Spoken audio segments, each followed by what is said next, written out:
Gaikwad cancer ಚಿಕಿತ್ಸೆಗೆ ಬಿಸಿಸಿಐನಿಂದ ಕೋಟಿ ರೂಪಾಯಿ ನೆರವು. ರಕ್ತದ ಕ್ಯಾನ್ಸರ್ನಿಂದ ಲಂಡನ್ನಿನ ಆಸ್ಪತ್ರೆಯೊಂದರಲ್ಲಿ ಚಿಕಿತ್ಸೆ ಪಡೆಯುತ್ತಿರುವ ಭಾರತದ ಮಾಜಿ ಕೋಚ್ ಆಯುಷ್ಮಾನ್ ಗಾಯಕ್ವಾಡ್ ಅವರ ಚಿಕಿತ್ಸೆಗಾಗಿ 1 ಕೋಟಿ ರೂಪಾಯಿಗಳನ್ನು ಬಿಡುಗಡೆ ಮಾಡಲು ಬಿಸಿಸಿಐ ನಿರ್ಧರಿಸಿದೆ. ಗಾಯಕ್ವಾಡ್ ಅವರಿಗೆ ನೆರವಾಗುವಂತೆ ಟೀಮ್ ಇಂಡಿಯಾ ಮಾಜಿ ನಾಯಕ ಕಪಿಲ್ ದೇವ್ ಹಾಗೂ ಸಂದೀಪ್ ಪಾಟೀಲ್ ಮನವಿ ಮಾಡಿದ ಬೆನ್ನಲ್ಲೇ ಬಿಸಿಸಿಐ ಈ ನಿರ್ಧಾರ ಬಂದಿದೆ.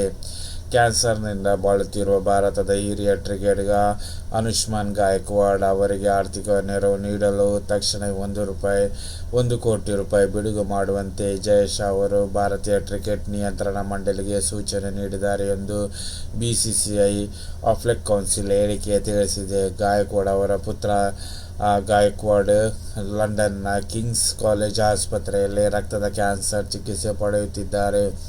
ಪರಿಸ್ಥಿತಿಯನ್ನು ಅವಲೋಕಿಸಲು ನೆರವು ನೀಡಲು ಗಾಯಕ್ವಾಡ್ ಅವರ ಕುಟುಂಬದೊಂದಿಗೆ ಜಯೇಶ್ ಮಾತನಾಡುತ್ತಿದ್ದಾರೆ. ಈ ಬಿಕ್ಕಟ್ಟಿನ ಸಮಯದಲ್ಲಿ ಮಂಡಳಿಯು ಗಾಯಕ್ವಾಡ್ ಅವರ ಕುಟುಂಬದ ಬೆಂಬಲಕ್ಕೆ ನಿಂತಿದೆ ಮತ್ತು ಗಾಯಕ್ವಾಡ್ ಅವರ ತ್ವರಿತ ಚೇತರಿಕೆಗೆ ಅಗತ್ಯವಾದ ಎಲ್ಲ ನೆರವು ನೀಡುವಂತೆ ಮಾಡುತ್ತಿದೆ ಎಂದು ಬಿಸಿಸಿಐ ಹೇಳಿದೆ. ಮನೆ ಬಾಡಿಗೆ ಕೇಳುವ ನೆಪದಲ್ಲಿ ನಿವೃತ್ತ ಶಿಕ್ಷಕಿ ಕಟ್ಟಿ ಹಾಕಿ ಚಿನ್ನಾಭರಣ ದೋಚಿದ ಪ್ರಕರಣ.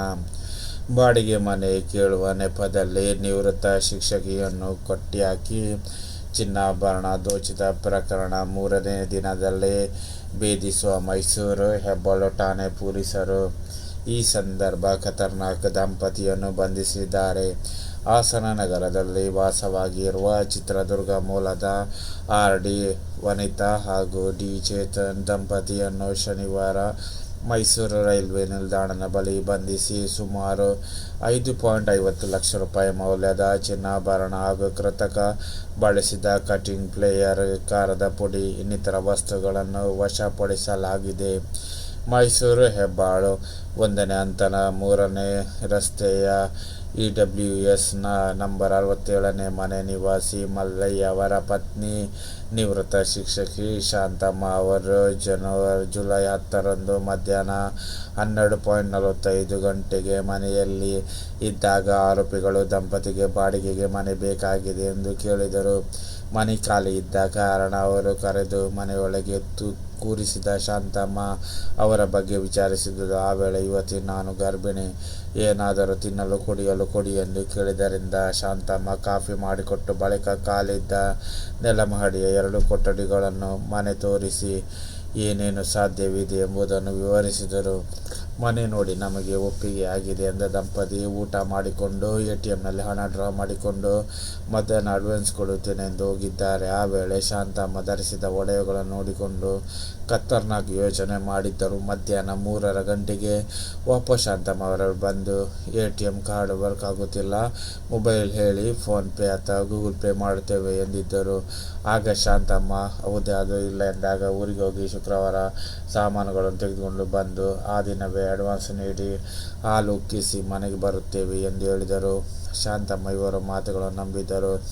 ಬಳಿಕ ಆ ದಂಪತಿ ಸ್ವಲ್ಪ ಸಮಯ ವಿಶ್ರಾಂತಿ ಪಡೆಯುತ್ತೇವೆ, ಈ ಮನೆಯ ಕೀ ಕೊಡುವಿರಾ ಎಂದು ಕೇಳಿ ಫೋನ್ ಖಜಾರ್ ಅನ್ನು ಶಾಂತಮ್ಮ ಅವರಿಂದ ಪಡೆದು ಅರ್ಧ ಗಂಟೆ ನಂತರ ಶಾಂತಮ್ಮ ಅವರಿಂದ ಮನೆಗೆ ಬಂದು ಸಂಜೆ 5 ಗಂಟೆಗೆ ಬೆಂಗಳೂರು ಟ್ರೈನ್ ಇದೆ, ನಾವು ಹೋಗುತ್ತೇವೆ ಎಂದು ಚಾರ್ಜರ್ ವಾಪಸ್ ಕೊಟ್ಟು ಕುಡಿಯುವ ನೀರು ಕೇಳಿದ್ದಾರೆ. ಶಾಂತಮ್ಮ ಅವರು ಅಡುಗೆ ಮನೆಗೆ ಹೋಗಿ ಬಾಟಲಿಗೆ ನೀರು ತುಂಬಿಸಿಕೊಳ್ಳುತ್ತಿದ್ದಾಗ ಇಮ್ಮನಿಂದ ಹೋಗಿ ಶಾಂತಮ್ಮ ಅವರ ತಬ್ಬಿ ಹಿಡಿದು ಬಾಯಿ ಹದಗೆಟ್ಟಿ ಅವರನ್ನು ಎಳೆದು ತಂದು ಮೆಟ್ಟಿಲು ಬಳಿ ಕಬ್ಬಿಣದ ರೋಡಿಗೆ ಸೀರೆಯನ್ನು ಕಟ್ಟಿ ಹಾಕಿ ಕೈಗಾಳುಗಳನ್ನು ಕಟ್ಟಿ ಬಾಯಿಗೆ ಬಟ್ಟೆ ತುರುಕಿ ಕೂಗಾಡಿದರೆ ಕಣ್ಣಿಗೆ ಖಾರದ ಪುಡಿ ಹಾಕುತ್ತೇವೆ ಎಂದು ಬ್ಯಾಗಿನಲ್ಲಿ ಚಾಕು ತೋರಿಸಿ ಬೆದರಿಸಿ ಕೊರಳಿನಲ್ಲಿದ್ದ 65 ಗ್ರಾಮದ ಮಾಂಗಲ್ಯ ಸರ ಕಿತ್ತುಕೊಂಡು ಕಟ್ಟಿಂಗ್ ಪ್ಲೇಯರ್ನಿಂದ ಕೈಯಲ್ಲಿದ್ದ 2 ಗ್ರಾಂ ಚಿನ್ನದ ಬಳೆಯನ್ನು ಕಟ್ ಮಾಡಿಕೊಂಡು ಸಂಜೆ ಸುಮಾರು 4:10 ಪರಾರಿಯಾದರು.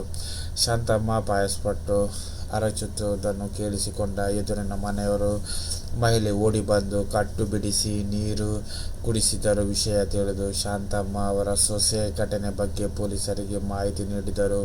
ಪೊಲೀಸರು ಸ್ಥಳ ಪರಿಶೀಲಿಸಿ ದೂರಿನ ಪ್ರಕಾರ ದಾಖಲೆಗೊಂಡರು. ಪ್ರಕರಣವನ್ನು ಗಂಭೀರವಾಗಿ ಪರಿಗಣಿಸಿ ತಾಂತ್ರಿಕ ಮತ್ತು ಗುಪ್ತ ಮಾಹಿತಿಯ ಸಹಾಯದೊಂದಿಗೆ ತನಿಖೆ ಕೈಗೊಂಡರು. ಅಪರಾಧ ಮತ್ತು ಸಂಚಾರ ವಿಭಾಗದ ಡಿಸಿಪಿ ಚವನ್ನಿ ಮತ್ತು ವಿಜಯನಗರ ವಿಭಾಗದ ಎಸಿಪಿ ಗಜೇಂದ್ರ ಪ್ರಸಾದ್ ಮಾರ್ಗದರ್ಶನದಲ್ಲಿ ಹೆಬ್ಬಾಳ ಠಾಣೆ ಇನ್ಸ್ಪೆಕ್ಟರ್ ಎ ಮಲ್ಲೇಶ, ಸಬ್ ಇನ್ಸ್ಪೆಕ್ಟರ್ಗಳಾದ ಕೀರ್ತಿ ಮತ್ತು ಪ್ರವೀಣ್, ಸಿಬ್ಬಂದಿ ಹರೀಶ್ ಉಪಸ್ಥಿತರಿದ್ದರು.